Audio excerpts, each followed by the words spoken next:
Hey, g'day. Welcome to the ATP Project. You're with Matt and Steve today. Yes, and Jeff's not here. No, not today. Do you want to make up a gag where he's not where he is today? Or No.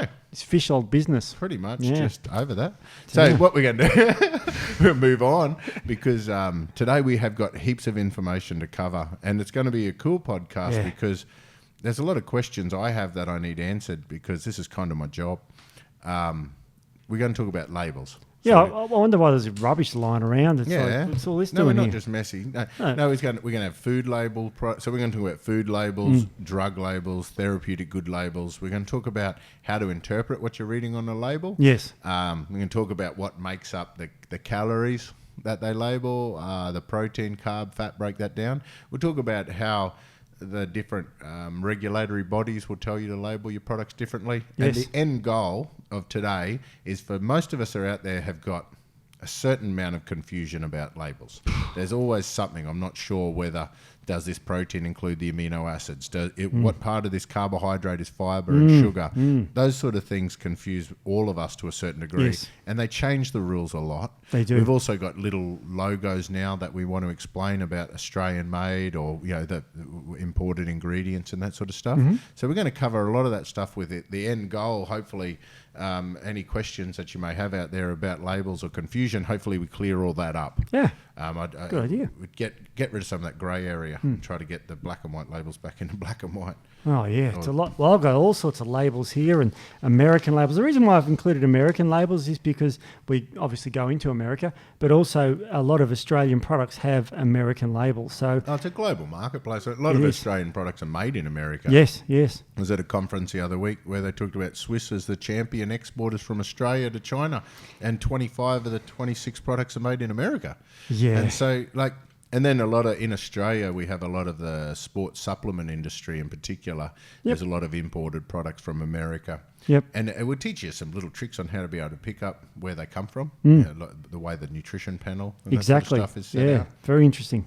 So where do you want to start, Steve? You want to start with foods? Yeah, let's start with an obvious food. I've picked on, there's some obvious foods that are pretty easy to read. Let's talk about the general rules first, right, and then we'll go through some examples. Sure.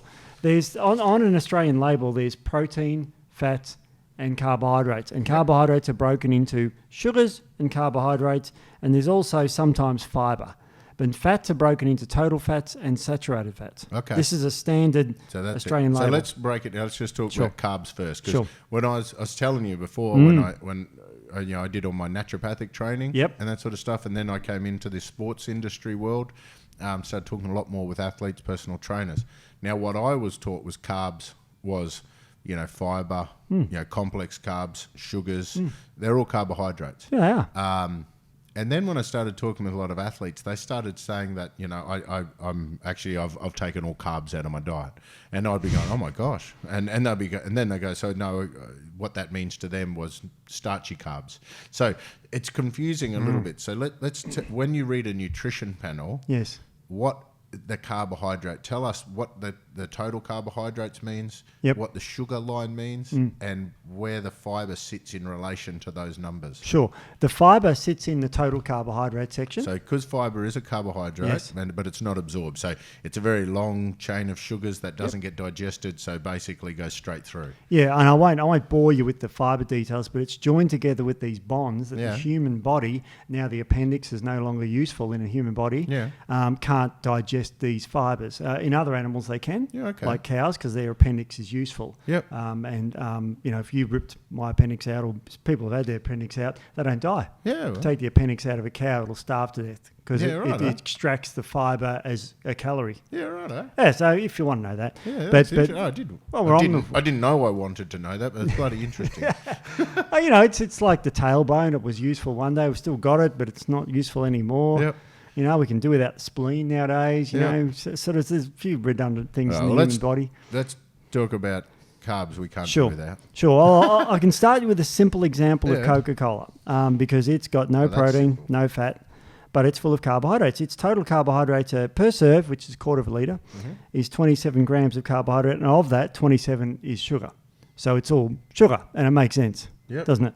So that's a simple calorific. So total carbs is 27. 27 per Sugar serve. is 27. Correct. Because there's no fiber Yeah. or no other complex carbs. It's just simple sugar added to, what's the other ingredients out of curiosity? Oh, water, colour.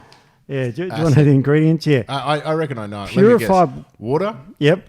Water? Carbonated? Yeah. Yep. With bubbles. So water? Yep.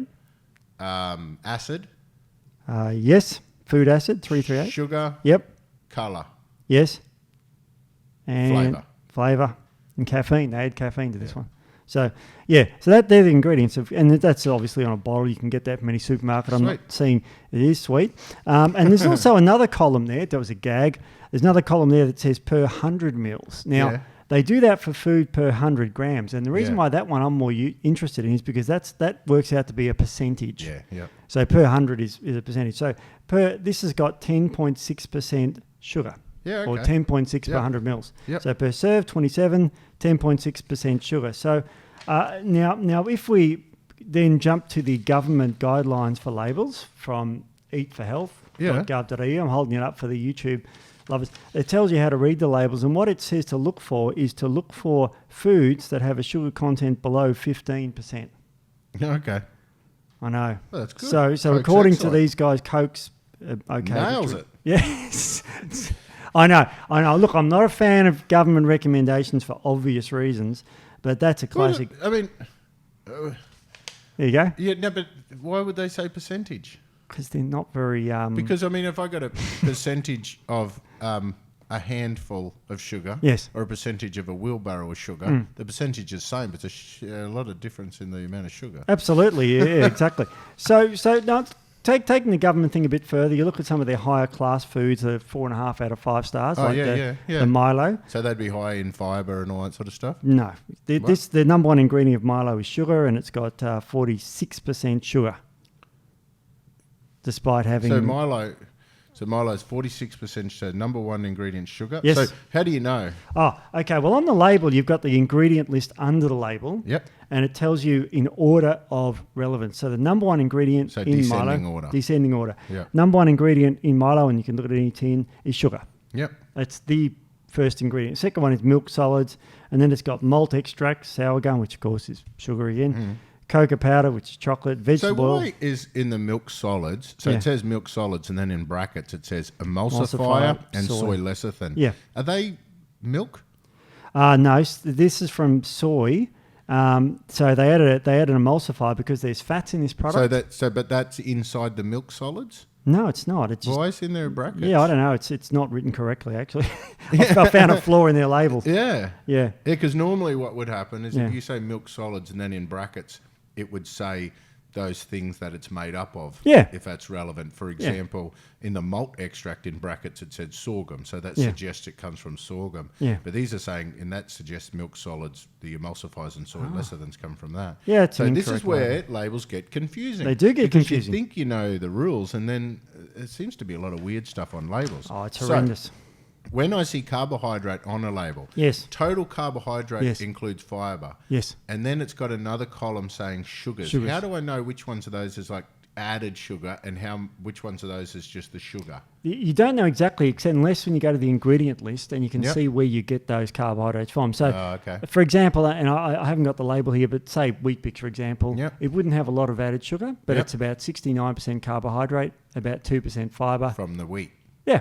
Yeah. So that wheat is 2/3 carbohydrate. So a Coca-Cola label that might say water, sugar. A juice label would say orange juice. Yes. And then hopefully no added sugar. No added sugar, hopefully. Okay. So when you see carbohydrate in a label, total carbohydrate, so then I see fibre. So if I get so you said the total carbohydrate number includes fibre? Does. So if I get total carbohydrate, I deduct the fibre. Yep. That will tell me how much absorbable sugar I'm going to get from that Exactly, product. it does. It does. So, for example, a low carbohydrate protein bar that I've got in my hand here, for those who are listening, has, and it's low carbohydrate, and it's got 22% fibre in it. Yep. So that you'd think, well, it's 22% carbohydrate. Yeah. And you think that's a fair bit of carbs. Yeah. But most of that's fibre. That's excellent. Yeah. So, for example, if I see a label that says total carbohydrates 20 grams, for example. Yes. I see that it says added sugar 5 grams. Yeah. And then if I have fibre 1 gram, does that tell me that they've added a teaspoon of sugar? There's like 14 grams of naturally occurring sugar from the juice or the wheat or whatever, or carbohydrate, the flours or whatever. Yep. And they've added a teaspoon of sugar. Yes. It's only yielding 1 gram of fibre. Yeah. Yeah, righto. Well, Cool. So they could add the sugar. carbohydrate, subtract fibre, gives you the available sugars. The absorbable. And then there's a little tab that says added sugar or sugars. It just says sugars because. And is that the added sugar or is that just the absorbable sugar? It depends on the American or if it's an Australian now. This is where it gets so confusing because the reason why I'm asking, because often if I deduct the word fibre, so if I deduct the fibre number from the total sugars, it doesn't always add up to the bit that's left over. No, exactly. And I'll give you an example of this one. This is an American protein bar. Total carbohydrate, it's a low carbohydrate bar, but I'm going to contradict myself now and say it's got 27 grams of carbohydrate per bar. You would think that's not very low. Yeah. But of those carbohydrates, 2 grams of fibre, 5 grams of sugar, and 16 grams of sugar alcohols. So is that sugar alcohol included into the sugar on American labels? In the carbohydrate, But yes. it's not in Australia. No. So in Australia, when there's sugar alcohols in the bar, they're not calculated onto the sugar. But they've got calories. Yeah, they've got calories. So where do those calories go? They don't. This is the problem with Australian labelling. Australian labelling is a lot... So if it's not a protein, carb or fat, it's not contributing a calorific value on the nutrition panel. Therefore, you've got nothing to add up to create the energy at the top. Yeah, because it's a little bit misleading, and that's why there was a hoo-ha over labelling because, this is an American protein bar. Was it a hoo-ha or a brouhaha? A brouhaha, I would say. So there's all these problems here, and it's very difficult and very confusing. And you may be listening to this going, well, what's going on We're here? supposed to be clearing stuff We're up, supposed to be Steve. clearing things up. Total carbs, yes. Subtract fibre tells you the absorbable carbs. Of that, there may be some of it that's listed as sugar that's been added. Yep.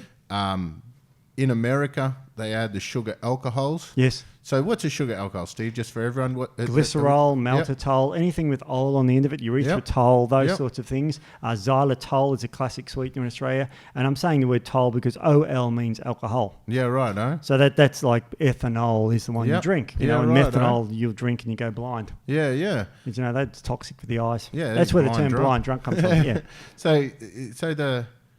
So basically, the sugar alcohol. So in America, they calculate the sugar alcohol. So you should, if you find a product that's sold in Australia with Australian labels, could have a totally different label in America. It would have totally different calories. It would have totally different calories and label in America because they just count things differently. They have different laws. Yeah, right. The American one is more accurate. So so carbohydrates. Yes. We work out the calories from the carbohydrates. Yeah, 4 calories per gram. And depending on what country you are, as whether the other versions of those sugars are also included into that's that. Right. Okay? That's right. Yeah. Because that's like a good example is alcohol. Yes. It's got calorific value. Fair bit. But it's not a carb anymore. That's right. What about ketones?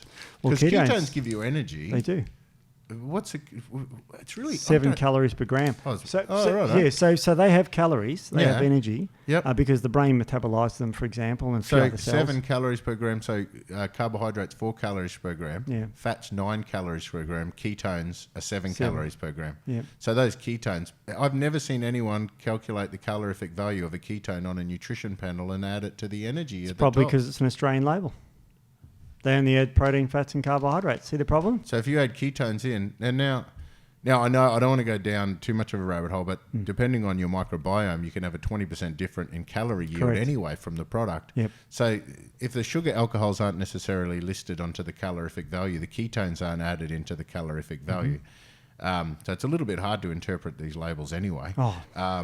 Incredibly difficult. So let's talk about protein because there's always been a little bit of debate going, amino acids can't be calculated as protein or peptides aren't protein. Yes. So when is a protein in a food and when is it an amino acid or a peptide and what's the difference between the nutrition panel, the calories and that? Well, amino acids, peptides and proteins are all the same calorific value of 4 calories per gram. Because basically, for those that just list just tuning in now. Yes. That your proteins are made up of amino acids. They are. And when you've got 2 or more amino acids joined together, they're called a peptide. Yep. And that's all found as part of a protein. Absolutely. And when you digest a protein food, digest it down, as all the way down, it goes into peptides and then into amino acids. Correct. Some peptides are absorbed. Yep. And intact, and others are digested. Correct. Is that a... It's exactly right. And, so amino acids are the building blocks. Mm-hmm. And so it's like breaking a house down. You end up with bricks. Yeah. And the bricks are the amino acids. So, but the house is the protein. Yeah, right. Okay, just for those new. So you've got to be careful when you're reading a label for proteins. And I've got an American label here, and I've got an Australian label here. Okay, cool. So the reason why I like Australian labels when it comes to protein powders compared to the American ones, because I like them for other things. Yeah. But for these Australian labels have a protein level per 100 grams and a protein level per serve. Yes. So I like to look at the 100 grams thing. Yeah, just percentage-wise. So, the average protein out there you get from a shop is about, 75 to 80% protein on your, there is one called, what is it? A whey protein pre-digested isolate, which you can almost get up to 90% protein. Yep. Now ours is 95%. So that's a hydrolyzed whey? Yeah, hydrolyzed whey. Ours is the no whey, which is 95%. It's vastly So ours is superior. hydrolyzed collagen. So collagen doesn't have all of those carbs anyway. Doesn't. So yeah. In fact, the carbohydrate percentage is less than 1% carbohydrates. Yeah. So, and that's the fiber. Yeah, it's extraordinarily low carbohydrate. Yeah. It doesn't matter if it's sugar. It's completely and utterly, See, minuscule. this is where it gets a bit tricky. So when there was a trend, sometimes the prices of whey can go up and down. Yeah. There were some patterns there where some people were spiking the whey with amino acids, such as glycine, which is nice and cheap and sweet. So you wouldn't really know, would you? No. If someone's kind of contributed like up to 30% of the weight as glycine, you wouldn't know. You wouldn't know unless you sent it off to a lab and got it tested. And I mean, yes, they can do that. It depends on the price of glycine and all that. I mean, technically you could, but you wouldn't get a good name in the industry. I don't know. No, I don't think these people label it and make it public knowledge. No. They do it as a marketing campaign. But I'm just thinking, so with our protein, so sweet. So your total protein is basically made up. It could be amino acid blends. It could be whey. It could be soy. It could be something like that. Okay. So with fat, how's fat? So fat's broken out as just total fat and then saturated fat. They separate the saturated fat out of it in Australian labels. Yeah. Okay, so for those people out there, saturated fat, I mean, it's a bullshit old rule about it. It's not always solid. Yeah, the classic thing we were taught was it's solid at room temperature. Yeah. Which is not, and that's misleading because a lot of people in the past thought that saturated fat was bad. Yeah, and that was it. Yeah. They was like, oh, it's bad. So therefore, avocados, which are solid at room temperature, they're grown in the tropics, they don't melt. Yeah. So they've got a very high fat content. They're mostly saturated fat. Yeah. It's not bad for you. No, it's very Coconut good for you. is the most saturated fat. A lot of people thought it was animal protein. Yeah, but you get coconut oil, it's not solid. No. So what's the go there? So I'm just trying to say that, so people out there, so when they're looking at the fat and they go, and so total fat is this, and then it listed saturated fat. So the reason why you need to specify saturated fat is because they believe saturated fat is evil. They believe so it's they want evil. you to. So the reasoning behind that labeling strategy is to say total fat is this. Here's the amount of saturated fat, just so you know if it's a good or a bad food. But that's not the case because saturated fat is not evil. No. So where do trans fats sit? Trans fats fit under the total fats. That's where I think they should be called out because they're the bad ones. Yeah. And I don't think anyone, even our dietitian friends who have different philosophies, they know they're bad. So this is how you can make vegetable oil solid at room temperature enough to spread over your bread. There's margarines and things like that. Margarine's got lots of by making trans fats. Yeah. But they don't have to label as saturated fat, which is why they looked at it as health food. Health food, yeah. Okay. So there's ticks on margarine. So if I was to go buy coconut oil, yes, because of the large amount of medium chain triglycerides, and which is a saturated fat, that's going to come, the label of that's going to be evil. Well, of and course if they labelled avocados, like you're saying, that would probably look like bacon. Worse than bacon. Bacon's only got about 50% saturated fat. Yeah, right. No. I mean, of course, bacon's worse, but if you just look at saturated No, I'm fats, just saying by label. So if we go on by labels and that sort of stuff. You know what I ate the other day? I ate an apple. And you know what that's got to do with saturated fat? Because that makes saturated fat in your gut. Yeah, right. Because, you eat pectin. Yeah. And that turns into saturated fats in your gut. We call it butyric acid, propanoic acid, valeric acid, short-chain fatty acids. They're saturated. And then what about if I go to buy my French fries? Yeah. And the shop advertised that they use cholesterol-free oil. Of course. To make and only using vegetable oil to deep fry your chips. It's perfectly healthy. Cholesterol-free. Perfectly healthy. I make cholesterol inside me, don't I? You do. You make it in your liver. What a stupid liver. Yeah. So basically, okay, so let's have a nutrition panel. The energy is calculated based on the protein, carbon, fat. Yes. Anything that's not allocated an energy value within that macronutrient panel doesn't add up to create the energy. So the energy at the top, the total energy of the product, is the sum of protein, carbon, fat from the nutrition panel. Absorbable carbs, just to be clear on that. Yeah, not fibre. Yeah. But what about the other stuff? So sugar, alcohols, ketones, those other things that have an energy value, they don't have to go not in the Australian label. They on the Australian label. No, the Australian label laws are pretty clear. And, this is the government thing, and it tells you that you've got to, and they also on this website here, it tells you, look for the lowest saturated fat and all that sort of stuff. So don't eat avocados, people, or you die, according to these guys. Oh, my God. I know, it's terrible. I'm really anti it. It's so bad. And they say look out for sugars, but they don't say look out for carbohydrates, because remember, carbohydrates turn into sugar in the body. Yeah, exactly. So it's like if it starts off as complex, it ends up... So if I had a wheelbarrow of complex carbs... Or a wheelbarrow of simple carbs. So basically, if I had a wheelbarrow of starch from rice and another wheelbarrow full of glucose from grapes or something, I still got 2 wheelbarrows full of bloody sugar. It'll end up as sugar in your body. So once you digest those things, they're going to sugar. The only one that doesn't do that's fibre. Correct. Yeah. Fibre gets passed through you. Now, the other thing on food labels is that the ingredient list is labelled in descending order. Yeah. So you can go there and have a look at that ingredient list, and you will see what addition of what ingredient is added in what order. Correct. And I'll give you a classic example. Well, this is pretty simple. This is probably That's a very too basic simple one, because it's just got protein and natural sweeteners and natural. So if you pick up a protein powder, I've got a classic one here, protein blend. So it's got whey protein concentrate. That's the most abundant. So again, so in descending order. So in the bracket, so it'll say whey protein blend. In the brackets, it'll list off whey protein concentrate, and then it's got isolate, and then it's got hydrolate, and then you've got coca, which is the chocolate one. And you've got natural and artificial flavours, lecithin, insulin, which is fibre, xanthan gum fibre, cellulose gum fibre, salt, sucralose in this case, which is an artificial sweetener, and then stevia. So this is, this particular one's not ours or anything, it's just a whey protein. And, that's the descending order thing. So if we have a look at a bar like this, I don't want to see the label because this one tastes so good, I don't want it to disappear from the market. But I'm not going to have it because it says protein bar. So this one here... it says protein bar. Okay, so it's advertised as a protein bar. The number one ingredient here is condensed milk. Oi! And then in brackets it says milk and sugar. That's what condensed milk is. Yeah, so it's just pure lactose pretty much, isn't it? Well, they add sugar to it to sweeten it. Sweetened lactose. Sweetened sugar with lactose and, table sugar. And then the next ingredient is whey protein powder at 20%. So, and that contributes, this protein bar contributes 20 grams of carbs and 20 grams of protein, but number one ingredient is condensed milk. Horrible, isn't it? Crazy, huh? So when you really look at those labels, it gets you thinking.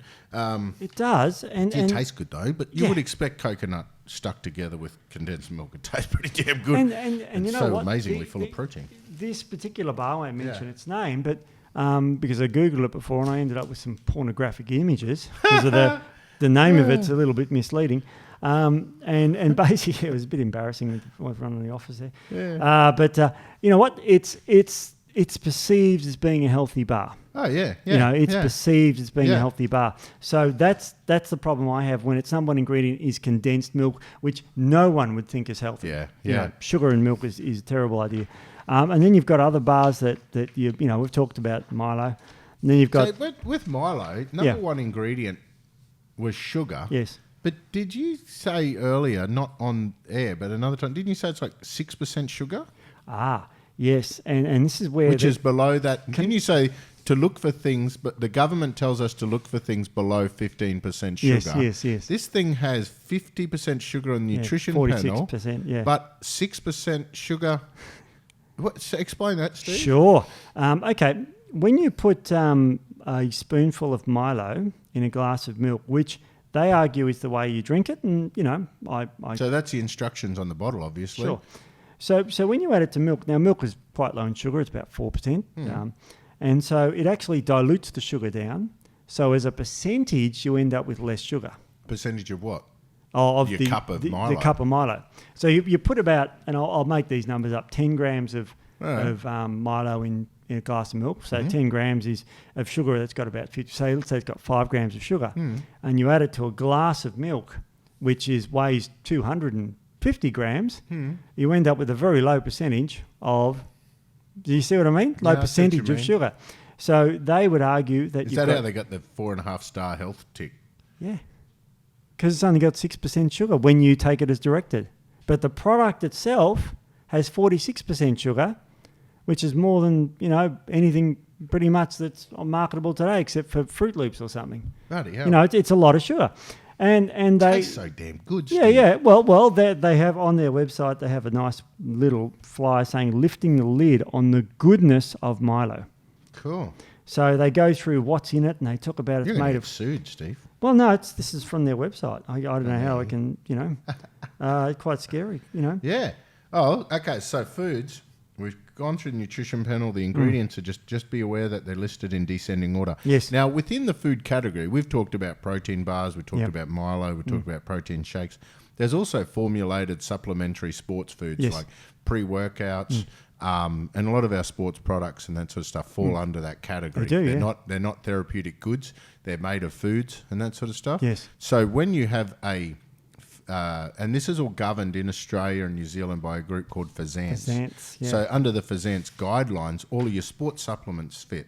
So sometimes when you see a sports supplement and you'll see the ingredient list, under FSANZ, you're supposed to label your ingredients like you'd read it on a loaf of bread or a cake. Yeah. So you got to put the ingredients in descending order.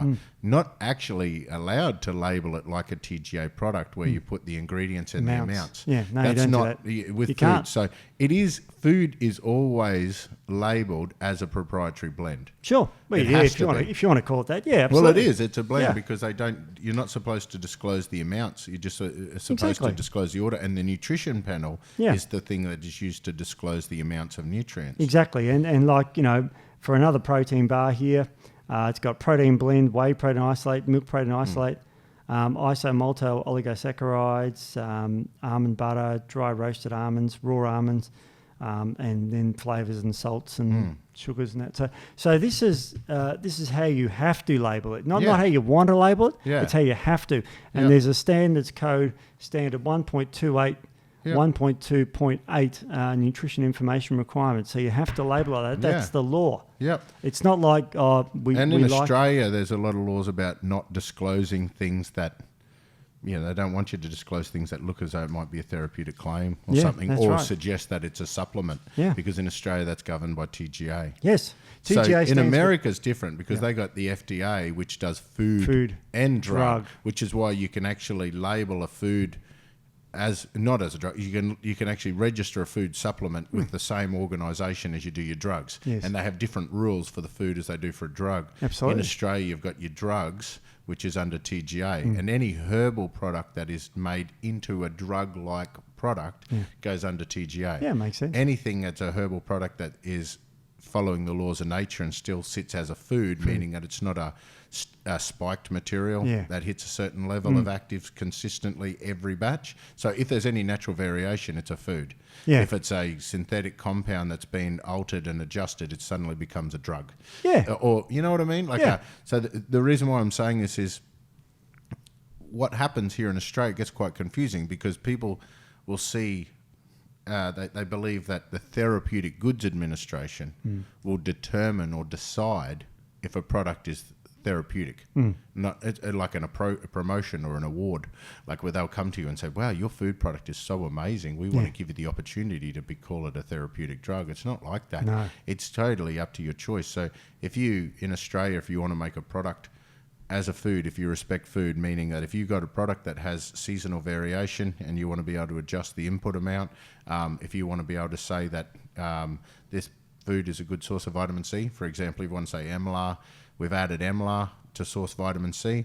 1 year it might take me 250 kilos of Emla to make 1 kilo of vitamin C. The next year it might be 500 kilos to make vitamin C. So that's a food. That's natural food. Variations. But under TGA, you're not allowed to use Emla as a source of vitamin C because it has that natural variation. Correct. They basically say you have to use ascorbic acid or yes, something like that. And TGA is very closer to synthetic, which is further away from nature, which is because, TGA is really mainly involved with the drug registration. So you've got 500 milligrams of metformin, or you've got a chemical and it's got one thing in it with, other additives. So in Australia, again, so if you choose to go under foods, you're not allowed to make any claims on foods because in Australia they believe that food is a source of macronutrients.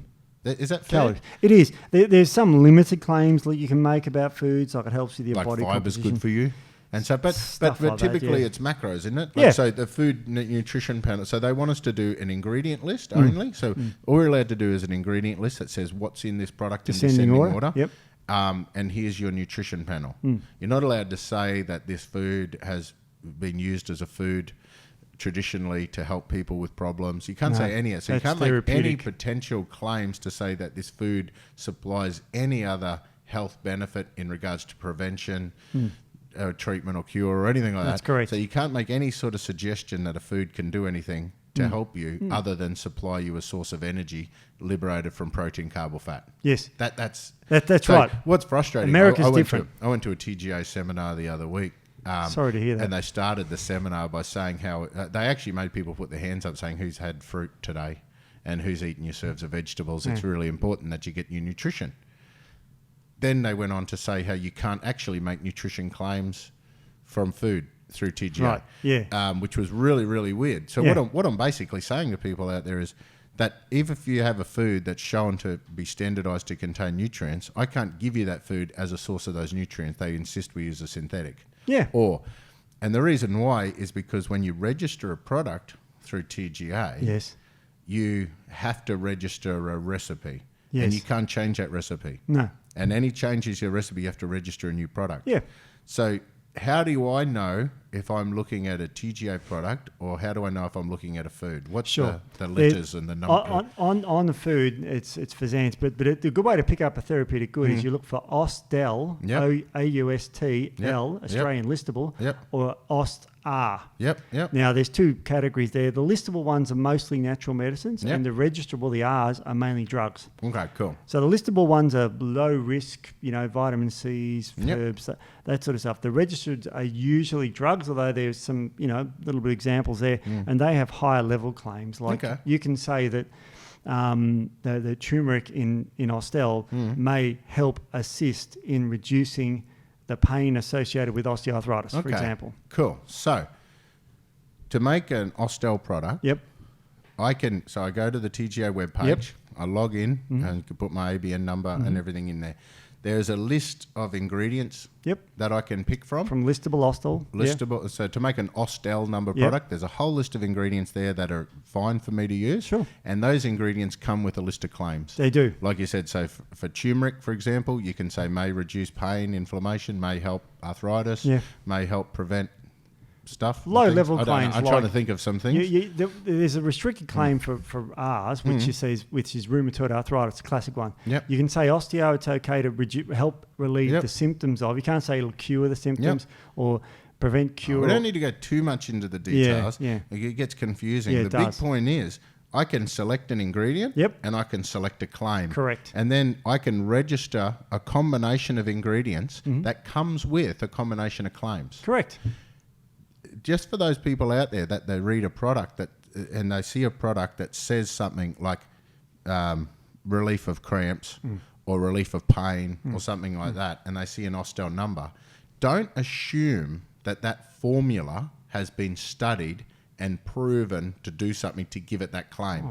These people have picked ingredients that come with claims and combined them. And the ingredients on the Austel list are not natural in the sense that they might be an extract of a herb, which is natural, but that you can only have that one extract every time. So if there's slight variation in the level of active ingredient, you can't change your recipe or add more. You have to ask the manufacturer to spike that material up with an active ingredient or provide you with exactly the same material every time. Yeah. Nature can't do that. No.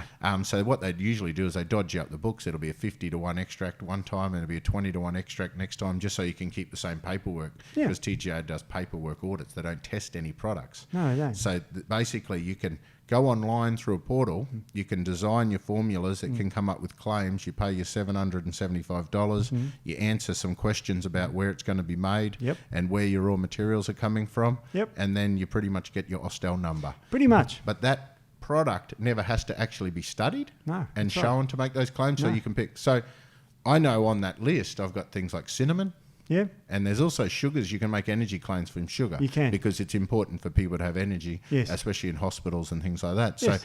So I could, make, and it's not even theoretical. This is actually a thing we can do, but I just don't want to encourage this or make a mockery of the whole thing, but it kind of is to a certain degree, because I can get the sugar.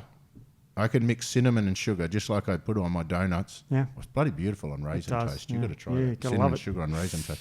Anyway, you mix cinnamon sugar. Cinnamon, you can make a claim saying helps regulate blood sugar or insulin sensitizer.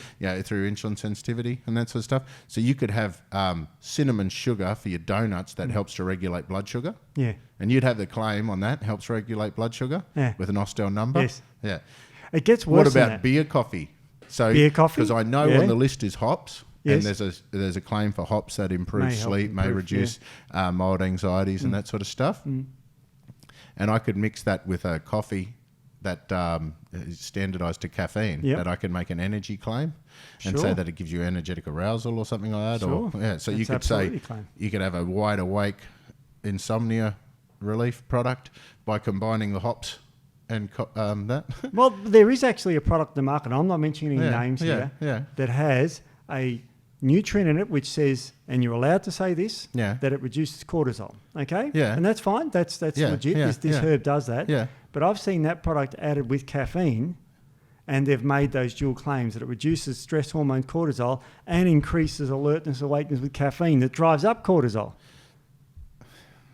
That's a product. That's done. That's on the market. Is that Austel or is that Austel? That's Austel. Austel, no joke. So I'm not going to mention their names. Are you serious? Absolutely. People I didn't even know that was it. Austel. I know what you're talking about. Okay, that's exactly what we're saying. So I could add cinnamon and sugar and make a blood sugar lowering cinnamon donut. Yeah. If I can add a herb to a coffee and say it's all of a sudden it doesn't work like coffee, it's relaxing. Those things have never been studied. No, you can say both. What about magnesium? Magnesium's the biggest scam because there's claims for magnesium that you can make to say like relieves cramps and that sort of stuff. Absolutely. But that's based on magnesium. Yes. Not on the form of magnesium. Right. So what you can find, for example, with magnesium and relief of cramps, not all magnesiums do that. That's correct. And there's some that you take orally and some you do transdermally, and they all work totally different. Totally differently. Even to the point that the magnesium yielded from magnesium stearate can be added to the claims for magnesium relief of cramps. Is that right? Absolutely, because it's about magnesium. So we've recently, just to put this in perspective, magnesium stearate is a... flow agent. It's a flow agent, machinery lubricant. Yeah. Basically, it's a waxy compound that you can mix through a powder, and it helps the powder to stop sticking to the machinery and helps it to flow better in the encapsulation. The little bit goes into the capsule. Most of it sticks to the machinery. It's inert. It's fine. You don't have to worry about it. But because it's a nasty sounding word and all that sort of stuff, we removed it from our products recently. Now, under a TGA product, I could put magnesium stearate in as an excipient, claim the magnesium content of that contributing to the relief of cramps. Yes, absolutely you could. What about oxide? Because we know magnesium oxide does not relieve cramps. Correct. JAMA I know it causes gut cramps when you get the green apple splatters. Yeah, it's a great laxative. There's no question of that. It's been used, it's been tested by the Maybe journal. That's what it means. Does it just say good for cramps? It's just like drinking's good for a hangover. Yeah, yeah, I see what you mean. Yeah, it does give you cramps in the gut. Yeah. So magnesium was tested by the Journal of American Medical Association, magnesium oxide, because it's very cheap. You can fit a lot of it in a capsule. So if it works for cramps, night cramps in the calves, beautiful, great, thumbs up. It didn't work. It had no effect because it doesn't get absorbed very well, blah, blah, blah.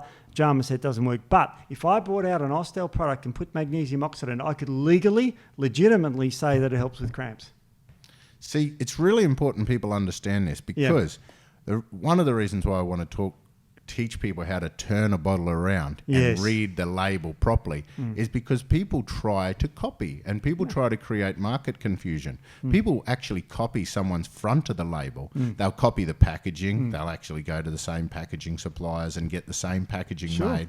They'll copy the name. They'll copy the artwork. They'll copy everything to create market confusion and to actually encourage people into thinking, here's a cheap alternative to that other quality product you were buying. Of course. And then what they do is they give the customer the finger and they give the retailer the bird as well.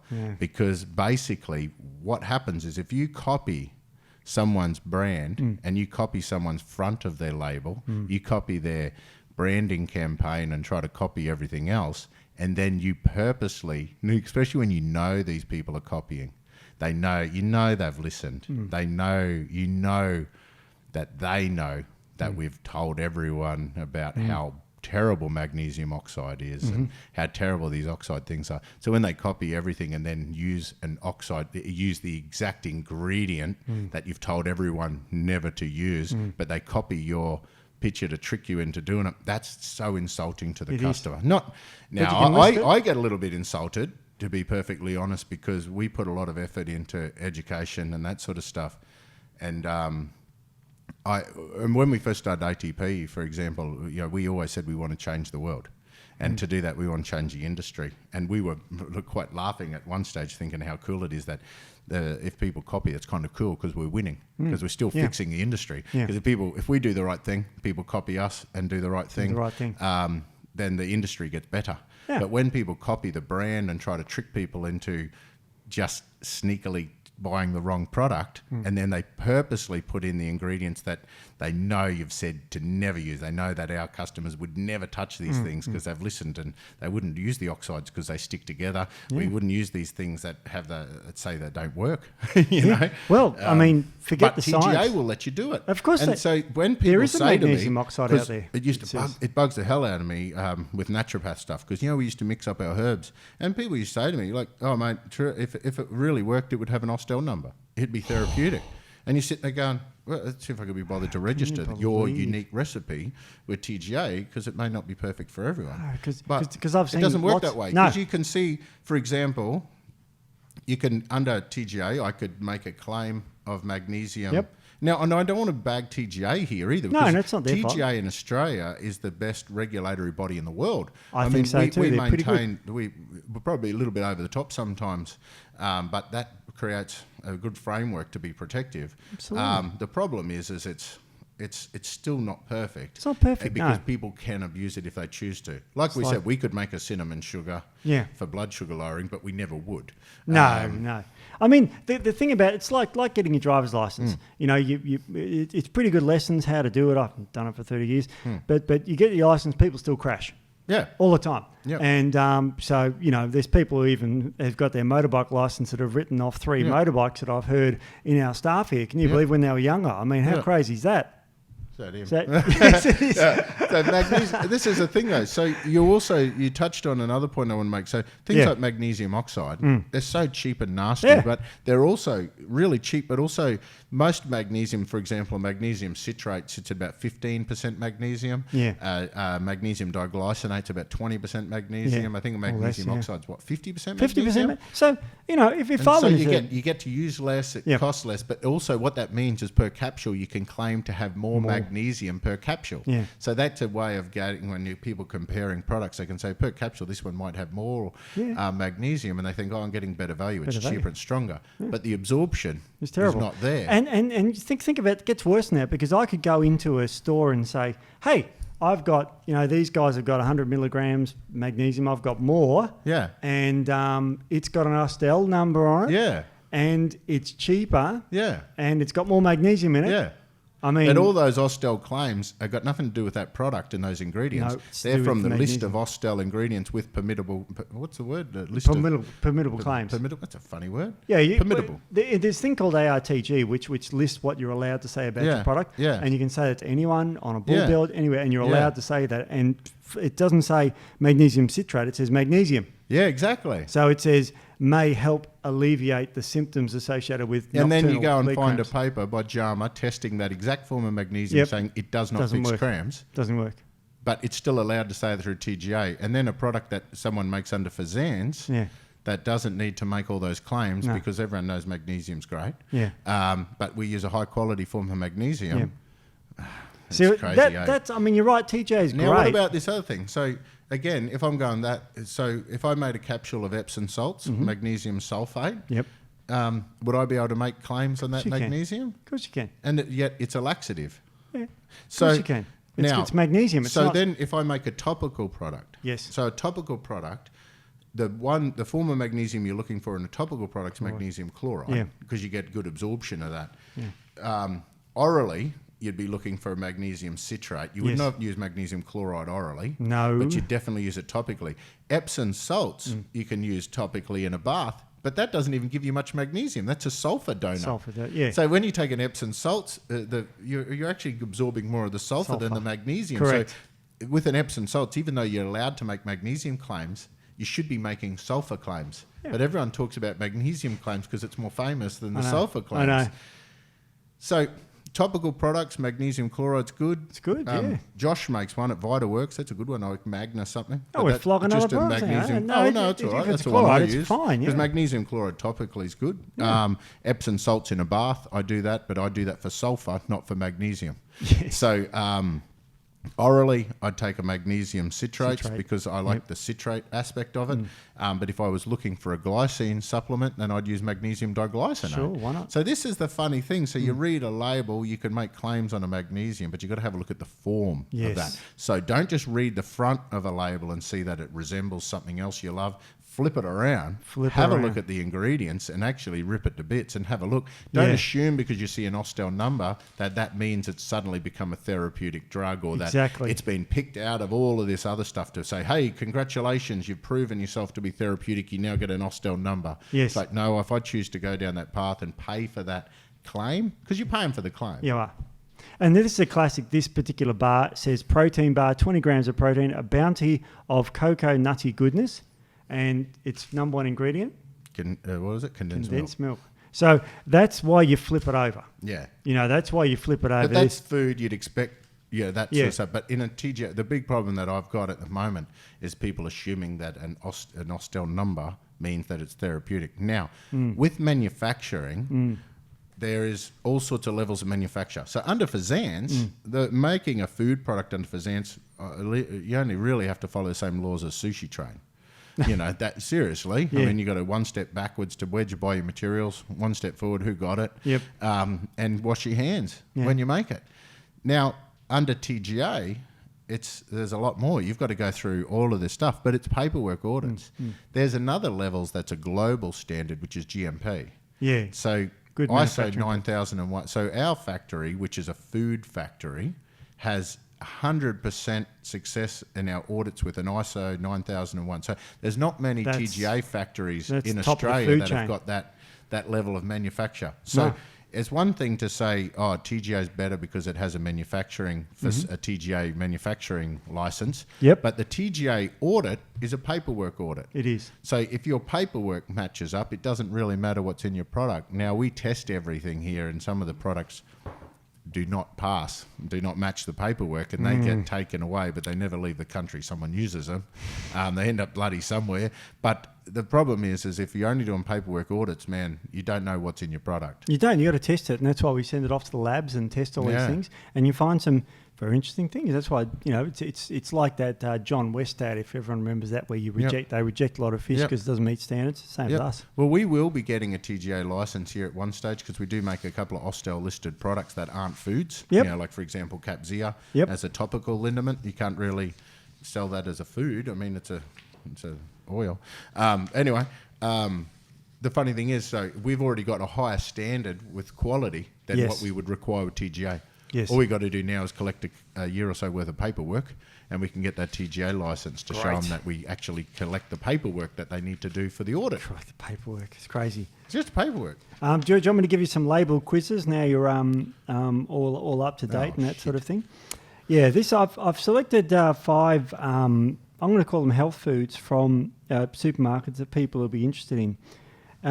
Per serve, which is 250 mils for this particular product. Which has more sugar per serve, Coca-Cola or this particular weight loss powder?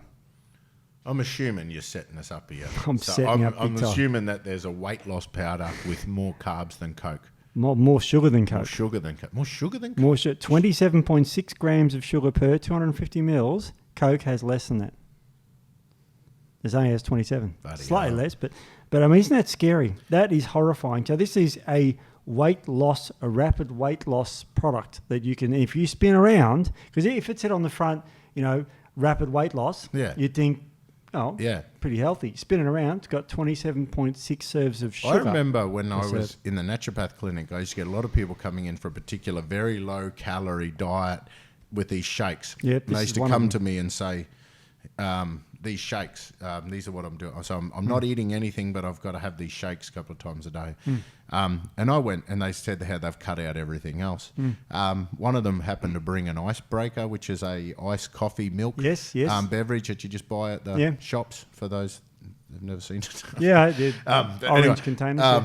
So those suckers there, they really are. Anyway, I turned around, had a look at his icebreaker. It actually had a better nutrition profile than his very low calorie weight loss shake. Sure. And that happens. I remember Jeff was saying when he used to work in the supplement store, people used to come in with these things saying, man, they're bloody expensive for these little sachets. Do you have anything here that I can buy in a larger volume without the sachets that might be cheaper? And he used to actually compare the nutrition panel. He went to the mass gainer section in the protein, because that's what you need to do to match up the calories. Yeah, well, sugars. Bloody hell. Yeah, it's pretty sure. There's a pharmacy only one here that's got 24 grams of sugar per serve. Thinking of.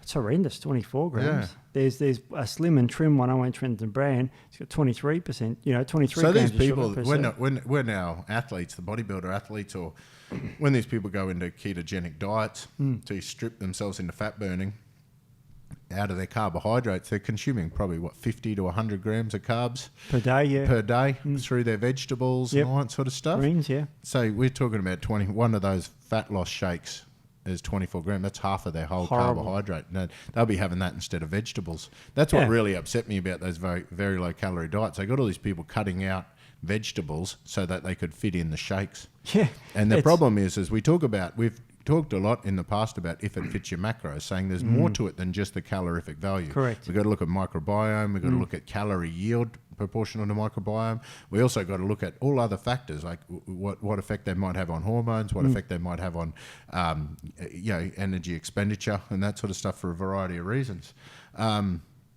It's really bloody interesting to see that most of these packaged products, we've gone through the ingredient list. A lot of them are similar. Very. They typically have the same sort of milk solids and sugars and all that sort of stuff. Sugar number one ingredient, milk solid second. Yeah. It's cheap and easy to make. So just encourage everyone to have a look and don't fall for the trap when someone says, seriously, your Coke has got exactly the same nutritional profile as an apple. Meaning, people say that they got the same calories or the same carbs. So people will compare these pictures. It's usually in a meme because you can't fit too much education on a meme.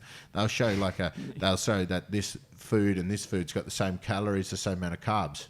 It's like measuring one part of a body. Like she's good looking because she's got nice nails. Yeah. And it's like, what about the rest of it? No, we're just looking at one part and measuring, calorie to calorie or carb to carb. It's the big picture that we've got to watch. Yeah, exactly. Especially considering my nails are much better than most girls. Mine are gorgeous. I'm worried about you looking at my hands now, Steve. Yes, I'm always looking over there. Oh, don't. That's just weird. All right. So what have we missed? So we've talked about ingredients. So we talked about food. Yes. We've talked about therapeutic goods. Yes. We talked about the nutrition panel. Mm-hmm. And in America, because FDA regulates both, the food supplements from America, the nutrition panel looks significantly different. Very different. That's one way to pick the difference. Yes. In Australia as well, you'll also see if we make a supplement under FSANZ, even if it's in a capsule or something like that, you've got to put a nutrition panel. Yes. So again, if you see your supplement and you turn it over, you see a nutrition panel, that's how you know it's regulated under FSANZ, because the TGA guys won't put a nutrition panel. No, and it's quite funny. You mentioned before about, foods and that sort of thing as not being therapeutic. You might have been heard from the government you've got to have 5 and 2. I didn't say that. Oh, no. But I think food's very bloody therapeutic. So do I, of course. Yeah. But the FSANZ says you can't make health claims about foods. Yeah. So you know how they say you've got to have 5 serves of vegetables and 2 serves of fruit a day? Why? No, but they're not allowed to say why. Because that would suddenly make it therapeutic good. Yeah, exactly. Because it prevents... But that's what spins me out. I go to the... weird, and then you go to the TGA ones and they're telling everyone to eat fruit and vegetables, but we luckily... Why? Well, I don't know why. They can't say why. Yeah. They can't. Isn't that weird? It's but good then, for you, and then once you list it Yeah. as a therapeutic good, you can say why, regardless of what's in the bloody thing. Yes. And that formula doesn't have to be, that combination of ingredients never has to be tested to prove that claim. Doesn't. They can pick a claim from that ingredient, a claim from that ingredient. And it's a low risk thing. So the government's looking for a way to sort of get these things out there. And it's self-policed. So it's all relying on people dobbing each other in. Yeah. Oh. And you get all that sort of stuff. So it's a little bit of a problem there. One other label I thought you might be interested in is Mars Protein Bar. Oh, yeah, I am interested in that. Yeah, because I thought that'd be interesting for people. And it's very interesting. It's got 33 grams of... Same amount of sugar as normal Mars bar? It's got a fair bit of sugar, actually. It's got 13 grams of sugar per bar or 22 grams of carbohydrates, which turn into sugar. So there's more carbs than there is protein. So you should really call this a carbohydrate bar. But it's just the same Mars bar. Is it like a Mars bar when they've added protein? Exactly. Yeah. So I see them at the gym all the time. So I thought, I wonder what's in them. So I've never eaten one. Yeah, they look tasty. Yeah. Actually, I don't like Mars. I'm more of a Snickers man. Yeah. A lot of people turn on me when I say that. I hate Mars bars. For anyone out there, I just hate Mars bars. I remember as a kid used to eating Snickers all the time. I don't know Snickers. Why. Nougat and... Yeah. Anyway... I think there's protein Snickers. I really love these ones too. They taste amazing. Well, condensed milk does taste good. Yeah. Oh, I'll give you another one, a quick one, honey. Yes, Steve, you can tell us that one? Yes, We've got time. Yes, honey. Always got time for you, Steve. Honey. per serve of honey, teaspoon of honey has got about 4 grams. That's how you normally eat it. Yeah. Percentage-wise, 82% sugar. What? 82% sugar of honey. So you can see how honey's not that bad because we eat small amounts of it. Yeah. But if you have a lot of it. Yeah.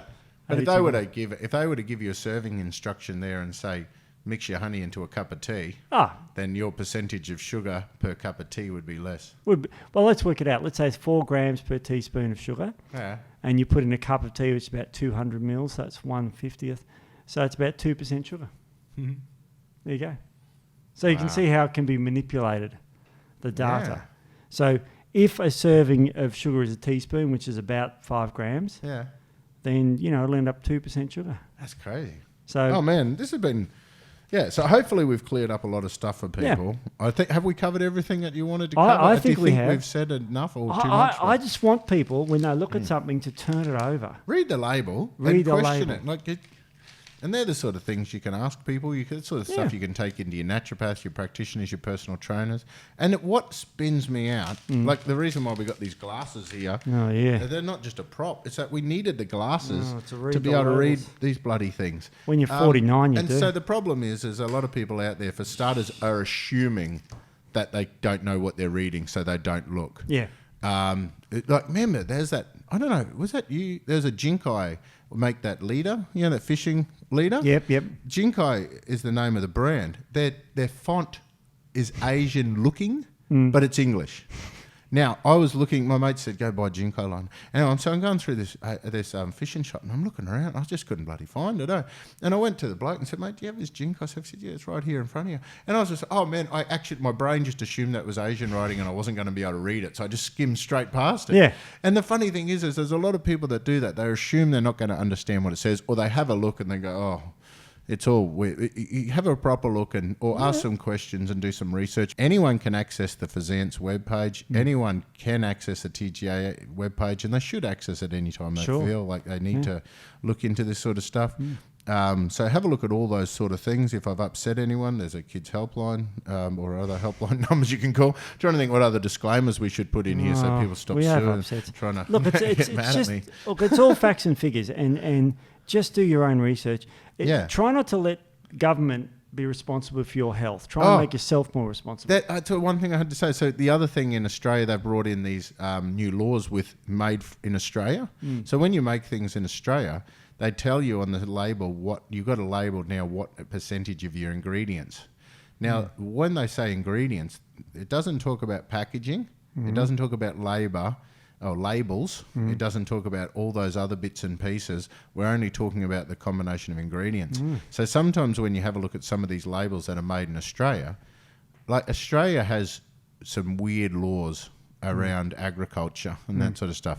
There's a lot of stuff that we just can't make here and that we bring in from overseas. And so sometimes when you have a look at those labels and it says, made from Australia, from local from all imported ingredients, people don't recognise the fact that it's still made in Australia under all those quality things, that you're employing people, that you're doing all that sort of stuff. It makes it look dodgy, man, because some of our products have got like no Australian ingredients because we're not making wheat bix and that sort of stuff. We've got Indian herbs. So we typically find the best Ayurvedic herbs are from India. Yes. The best Chinese herbs are from China. The best European herbs are from Europe. So we find the best from whatever we can from around the world and bring it here. We do all of our testing here. 80% of the cost of any goods made are all involved in all these other things that go around with all the testing and quality control steps. None of that sort of stuff is then represented on that label. It just basically saying, it doesn't mean it's dodgy. Doesn't mean that we're importing stuff and packaging it up, or we're not importing pre-made capsules and that sort of stuff. There's a lot of companies out there in Australia at the moment that are really struggling because there's a lot of laws. For example, Tribulus terrestris. There's a classic example.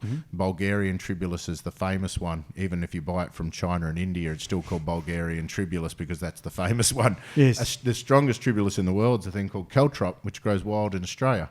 But it's a noxious weed, so we're not allowed. The government would not allow us to harvest the Australian Tribulus to use in a product, so we're forced to buy Bulgarian Tribulus and import it into the country. There is one company, I'll tell you what's sadder, because of all that, there's a company in Australia that is harvesting the caltrop, but labelling it as Bulgarian Tribulus, because that's the only way people will buy it. Of course they are.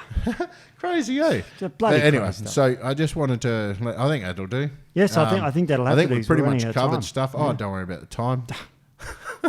Sorry. These poor people have to get to finishing their workouts and come on, I want to get off the treadmill. I do. Sometimes I actually look at this when I get to a certain point and I go, I'm going to string this out, because some bloke's on a treadmill right now just going like, they've said, okay, we're about to finish, and then I just string it out a little bit more and they say, oh yeah, four more.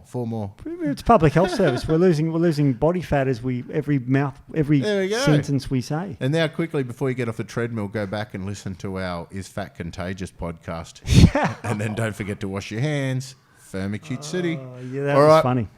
Absolutely. Well, absolutely. We will love you and leave you guys and have a good evening, or day, or morning, or whatever. I'll just keep running on that treadmill while I just waffle just that little bit longer, because you thought you were about to stop, and now you're thinking, oh, maybe and then we thought, should I go again? No, just keep going. No. All right. Well, you have a great day, guys, and we'll see you next time. All right.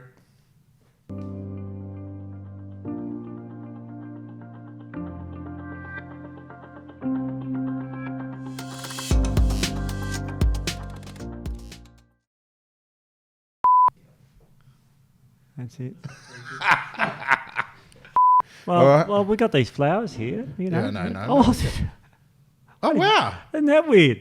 Look at that. Oh, yeah, no, you can't do that on the iPod. No. Anyway, what do we call John it? gave me Just those edit flowers. that whole heap of section out.